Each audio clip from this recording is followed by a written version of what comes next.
Hi guys, welcome back to the show. Today we're diving headfirst into the dumpster fire that is the global economy. Trump's financial plan, if you can even call it that, has left a trail of economic chaos in its wake. And frankly, we're all still feeling the aftershocks.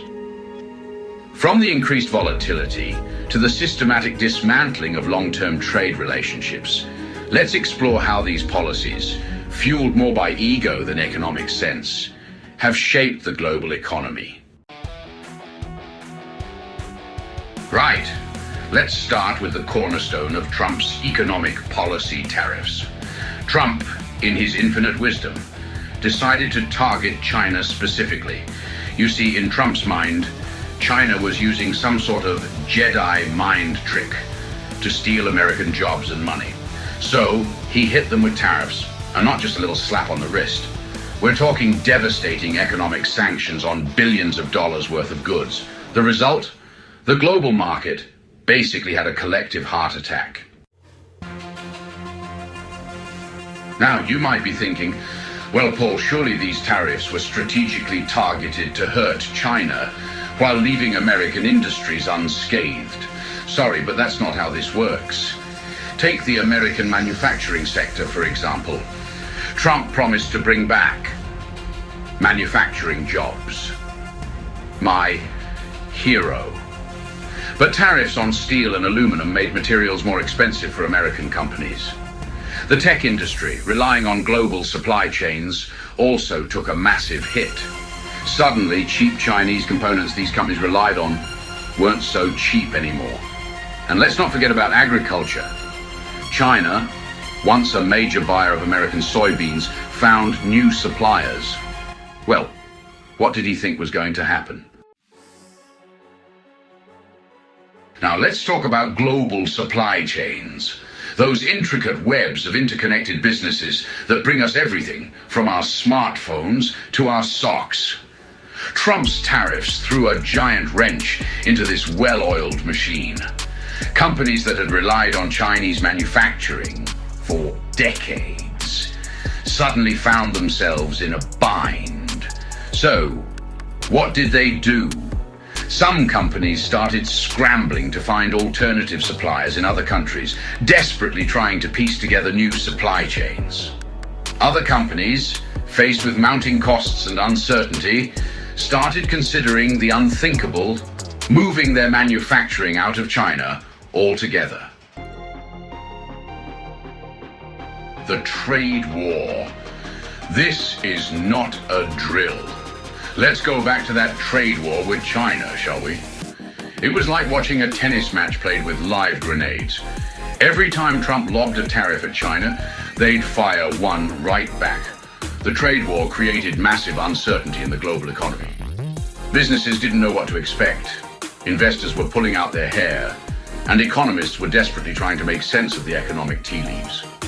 The trade war also hurt consumer confidence.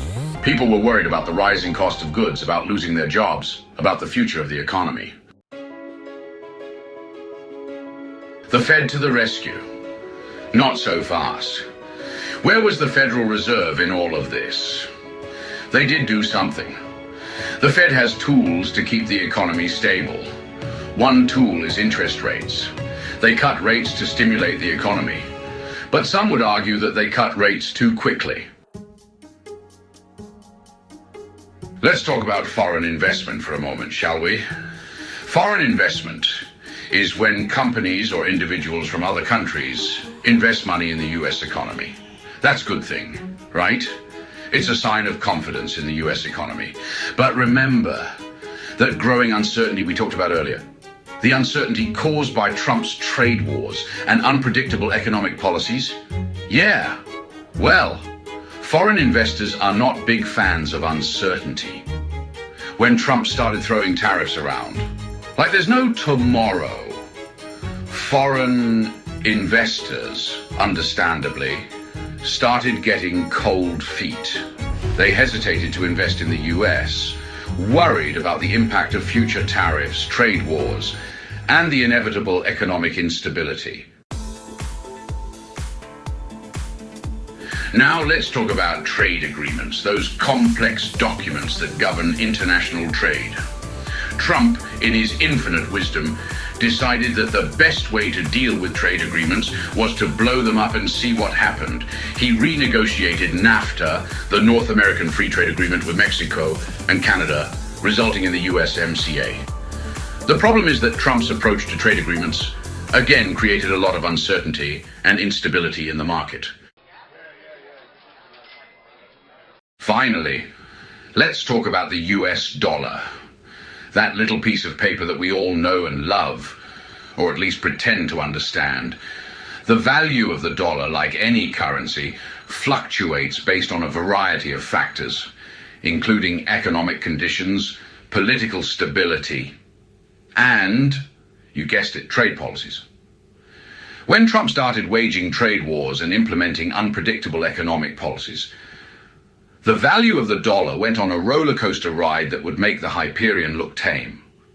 These currency fluctuations created headaches for businesses that rely on international trade.